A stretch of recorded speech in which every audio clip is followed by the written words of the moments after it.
Is the latest Sainsmart machine a game changer? Well, let's find out. Hello and welcome to the latest episode. If you are new to the channel, love laser or CNC, make sure you hit that little subscribe button right down there in the corner to get all the latest tips, tricks, tutorials and reviews. Now, today we are reviewing the Sainsmart Genmitsu 4040 Pro. This is their latest offering to the market, and let's set the scene for it straight away. It is bigger and better than any of your 3018 models out there, the Pro, the Prova, or the different combinations of them. It is not as powerful as something like the Prova XL behind me. However, the price accurately reflects that. So this comes in on the market at $649. There is actually a flash sale at the point of releasing this video, so do check out the links in the description for the latest up-to-date prices. Now, as I say, it sits in this mid-market area between the 3018 and a Prova XL. Obviously, that comes in at around $1,000. So what do you actually get for your money, and why is this possibly a game changer? So let's start with the work area. We have 435 by 400 deep, that's 17.1 against 15.7 inches. And on the Z travel height, we have 85 millimeters, so that's 3.3 inches. Now, when you take out a little bit for Z safety height, that type of thing, realistically, you're talking at a maximum cutting depth of around 70-75 millimeters. Now, the footprint for this machine is about 700 by 700, so that's 25.6 inches by 25.6 inches, and a height of around 310 millimeters, so 12.2 inches. So let's talk about the frame, because this is probably the biggest thing about this machine. Now, if you are familiar with bigger scale CNC machines, then you may say this looks like one that is already out there on the market. Shall we call this the Minifinity for now? And the reason that's important is because it changed up the way that it uses X and Y axis. So instead of having aluminium extrusion and wheels running on them, we basically have two steel tubes on each axis. So we've got two 16mm tubes, steel tubes on the Y axis, and then two on the X axis as well. Now on the Z axis we have 10mm tubes, and these obviously all run on bearings, slide very easily, but are also very rigid at the same time. Now these are driven by lead screws. One advantage to lead screws is you can kind of get higher torques from them and things, and I'll move on to that a little bit later when we start doing some testing. And all three axes are driven by NEMA 17 stepper motors. Now these are a bit more powerful than the NEMA 17s you'll typically get on a 3018 Pro. Now, as well as the outer axis being something different, the base frame that holds this together is also something a little bit new. Basically, we have two plates at the front and back, and these have got locator pins that hold everything in place, and it just means that when you actually build this machine, it is square straight away. I cannot stress that enough. So when I built this, it literally talking 10 to 15 minutes, and in terms of getting everything set up and square, it was bang on straight away. No micro adjustments, it just all fit together and was very smooth straight off the bat. So that is such a big selling point, especially if you are a beginner. Getting up and running with this is going to be super quick and super easy. Now, these plates along the front and the back, they also have multiple purposes. So what you can do is there are some holes to allow this to screw down to a work surface, for example. But crucially, this machine can also be built in three different ways. You can have the full assembly that we have here with the bed and the rails front and back. You can have this set up without the bed, so you use your work surface, or you can even have it set up without these rails on the front and back completely. This flexibility gives you lots of advantages. You can put any length of material through front to back. If you want to machine something like metal and spray lubricant on it, you can get rid of the bed, maybe fix this down to like a metal work surface and do that and not have to worry about the lubricant ruining the MDF bed. So as I say, lots of flexibility, lots of options, and ultimately making your life a bit easier. So on the electronics, there are some new things you may not have seen before as well. So the control board is nicely located at the side of the machine, not getting in the way of the work area, and also nicely contained within the footprint. There are a couple of additional ports you may not have seen before. So there are things that are very familiar, such as the USB port to connect to your computer. There is also an offline control port, but there is an MPG port. Now this is not very common in desktop machines, but it is in larger machines. This is a pendant device that allows you to control the machine, move it about. So basically, you don't necessarily need to be connected to a computer to move and jog the machine about and get it in position. So it can be quite useful. On the side, we have the power port. Now, this is one of my biggest issues with this machine. Why put it right there on the side and have the cable sticking out? It is begging for it to be knocked and damaged. That is a really poor design, especially when there is space on the back to take that power port. And say this is one of two slight flaws with the machine, and I'm going to come on to the second one shortly. Now on the back there is also a connection for an A axis, or also known as a fourth axis. The reason that this again is an advancement is because usually if you want to use a fourth axis you have to remove the Y-axis cable and keep swapping them over.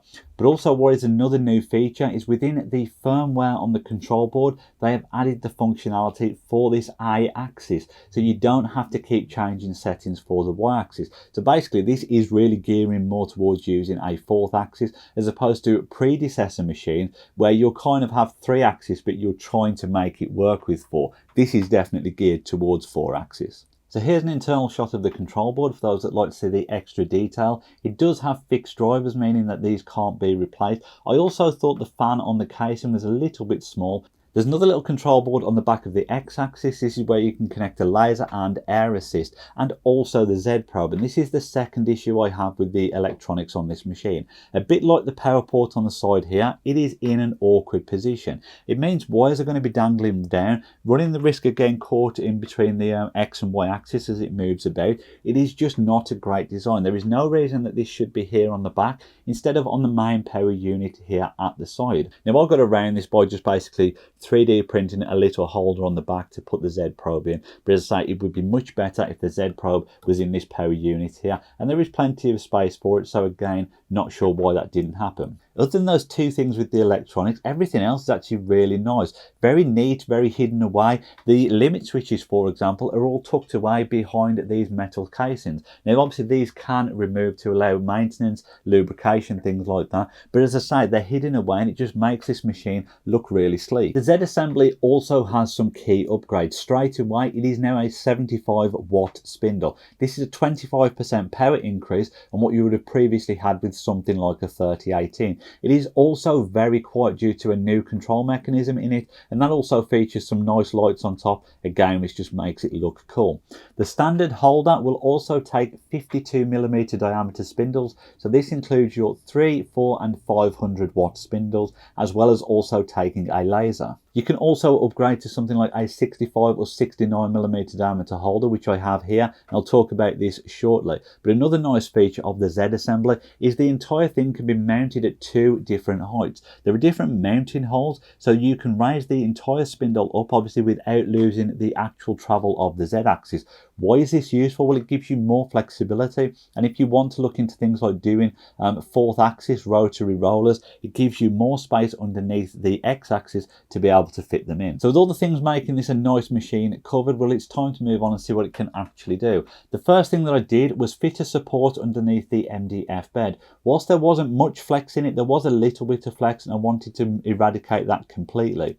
So I cut a piece of wood down to 18.7mm and glued that in the centre of the board underneath. The next step was to make a spoil board for the machine, and I deliberately did this with the 75 watt spindle just to give me an indication of what it was capable of doing. If you want to make a spoil board for your machine, there is a link up in the corner to the video and the process about making this with all the files included. The 75 watt spindle is a nice little motor to get you started, but the reality is most people buying this machine are going to want to upgrade to a bigger spindle fairly soon. Now the holder that comes with it will take up to a 52mm diameter spindle to take your 3, 4 and 500 watt spindles. But if you want to go beyond that, such as a router, you will either need a 65mm or 69mm diameter holder, and these are about $30 from Amazon or off Sainsmart. They are a specific fitting, so you will need the one for this machine. To change them is fairly easy. It is 2 screws or 2 bolts on either side. We're going to take those out now, swap this over and drop the Makita in place. So let's get that done.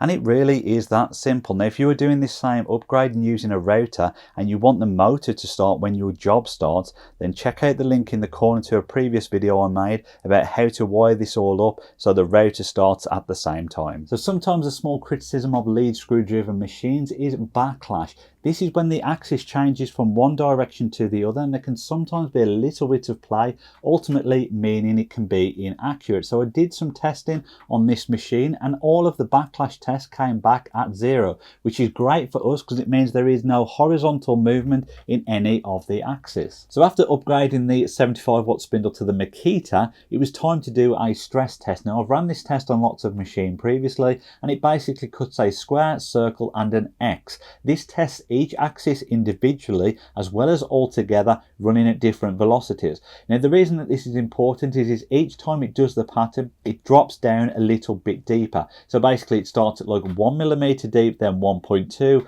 1.4, so on. And I got this to 5mm deep in one single cut. Take a second to let that sink in. 5mm deep in one single pass with a machine that is only using NEMA 17 motors. That just gives you an indication of how rigid this frame really is. The only reason I stopped at 5mm deep was because I was starting to see the physical flex going on in the Z assembly. So basically I knew we would reach the limitations going on with how deep it can cut.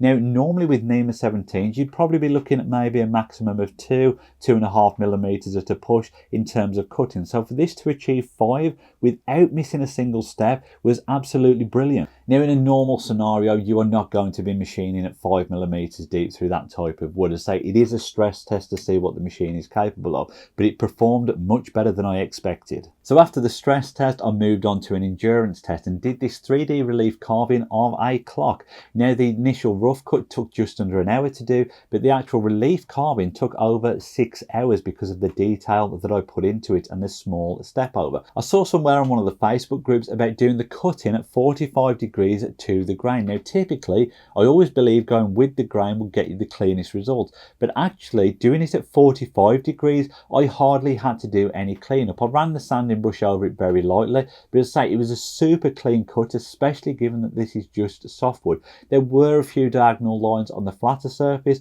and I noticed these after staining. I probably could have sanded them out by hand beforehand, but otherwise it was a super clean result, as I say, doing it at 45 degrees. So after testing with softwood I moved on to a very hard piece of oak. Now I began using a 1/4 inch ball nose upcut bit.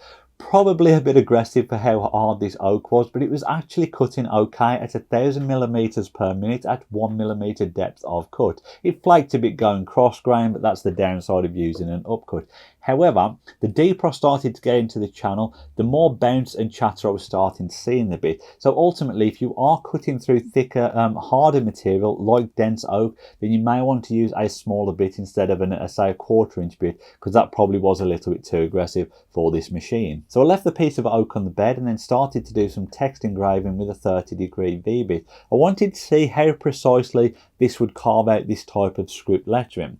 And the little dots inside of the loops, I was actually surprised it left those in. I was expecting those to just flake off with the amount of vibration or something, but it left them in place. So I was actually really surprised and had a bit more confidence in this machine to go forward and then start machining some metal. So I began by dropping a scrap piece of aluminium onto the bed and doing some test cuts with a 1/8 O-flute bit. This was going at 1000mm per minute and was cutting easily at 0.3 and 0.4mm per pass. So I decided to progress and start on the actual full project. I put a piece of aluminium on the bed, began by surfacing the top of it using the same bit, and then proceeded to continue cutting out a sprocket from that piece of aluminium. I do love machining metal. There's something hypnotic about the patterns that it leaves on the surface after it has been machined.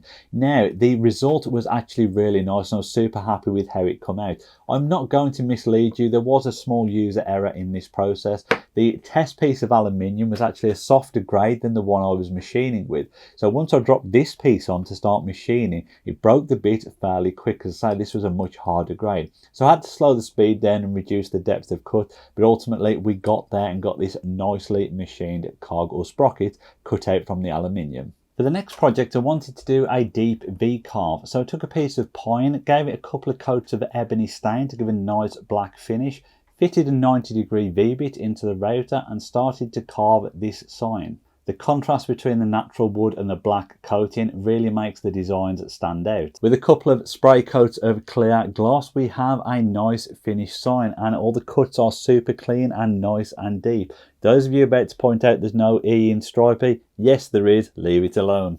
So after doing a few projects and spending quite a few hours testing this machine, here are my overall thoughts. Visually, this is a beautiful machine. It looks so cool using this new tube system, and it's also practical for obviously hiding some of the wires and things as well, which just makes it look really cool and really sleek. The flexibility for the user is great. Bed on, bed off, front and back rails. Also the adjustable Z height just means it's fully adaptable to different people and their different needs. Now, the two minor things with the electrics, obviously they can be overcome fairly easy. Even something as simple as a 90-degree AC connector where it comes out here will just minimize that getting knocked. The one area I would suggest Sainsmart could look at, it's not essential, but it could make this even stronger. Instead of linear rods on the Z assembly, linear rails. Now the reason I suggest this is if that's the X axis and this is the Z assembly, the further out the spindle is, the more chance there is going to be of flex and twist and ultimately causing that chatter through the deeper profile cuts. Now if they can bring that in a bit tighter, it's just going to make this machine even stronger and even better than it already is. Now I'm not naive. The first question is bound to be, what's better, this or the Fox Alien 4040 Pro? Well, I will be doing a video in the future talking about the differences between the two machines, but ultimately I can promise you, you are not going to be disappointed with this. It is a brilliant machine, and also based on a lot of the feedback I'm seeing in the Sainsmart user group, this machine is making a lot of people very happy. Now remember what I said at the start of the video, check out the links in the description area for the best price and the latest offers on this machine. Thank you all very much for watching. If you liked it, please give it a thumbs up, and if you have any questions, please ask them down below. I'll do my best to get back to everybody as quick as I can. Final thanks as always goes to my patrons. If you want to get involved for one-to-one help, early access to videos and exclusive giveaways, then also check out the Patreon links as well. I'll see everybody on the next episode.